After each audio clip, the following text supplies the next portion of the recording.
അങ്ങ് ചുരം കയറി വയനാട്ടിൽ വലിയ ആവേശത്തിലാണ്. അവിടെ നിന്ന് കാളിദാസൻ ദേവദത്തം ചേരുന്നു. കാളിദാസൻ,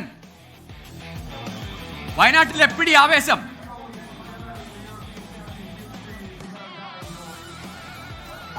ഗോകുൽ ദിൽന, വയനാട്ടിൽ ആവേശത്തിനൊട്ടും കുറവില്ല.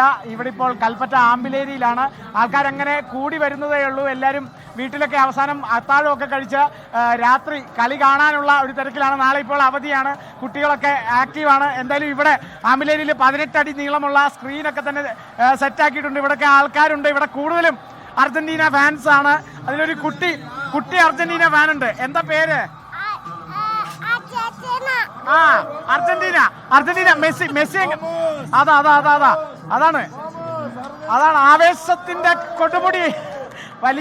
വലിയ രസത്തിലാണ് ഈ ഗോകുലെ. രസം എന്ന് പറയോ, ഈ മോളില്ലേ, ഈ മോള് ഈ മെസ്സി ആഘോഷിക്കുന്നത് എങ്ങനെയാന്ന് കാണിക്കുക. എങ്ങനെയാ മെസ്സി ഗോളടിച്ച എങ്ങനെയാ കാണിക്കുന്നത്?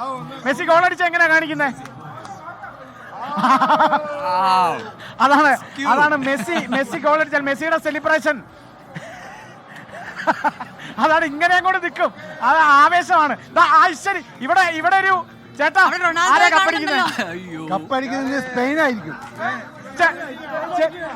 ചത്തൊന്ന് ഉറപ്പാക്കണം. അർജന്റീന ചത്തൊന്ന് ഉറപ്പാക്കിയാലേ ഇവർക്ക് കപ്പടിക്കാൻ പറ്റുള്ളൂ.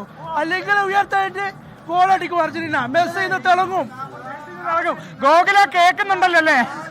47 ടീം പെട്ട ആളാണ്. 47 ടീമിനെ കൊണ്ട് നടന്ന് 47 ടീമിനെ കൊണ്ട് നടത്തിയാണ് ആരാധകരായിരുന്നു. ഇപ്പൊ ഞാൻ ചേട്ടൻ പോർച്ചുഗലായിരുന്നു. ആദ്യം പോർച്ചുഗലായിരുന്നു. റൊണാൾഡോയുടെ ആരാധകനാണ്. പിന്നെ ഫ്രാൻസായി, ഇംഗ്ലണ്ടായി, ഇന്ന് സ്പെയിനാണ്. ഉറപ്പായിട്ട് കപ്പടിക്കും.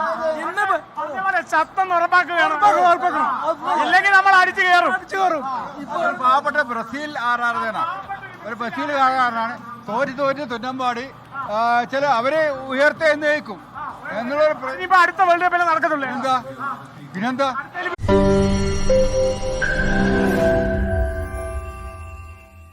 ലോകത്തെവിടെയായാലും ഏത് സമയത്തും 24 വാർത്തകളും ഓഗ്മെന്റഡ് റിയാലിറ്റി പാക്കേജുകളും എക്സ്പ്ലെയിനറുകളും വിശദമായി കാണാൻ ഞങ്ങളുടെ യൂട്യൂബ് ചാനൽ നിങ്ങൾക്ക് സബ്സ്ക്രൈബ് ചെയ്യാം.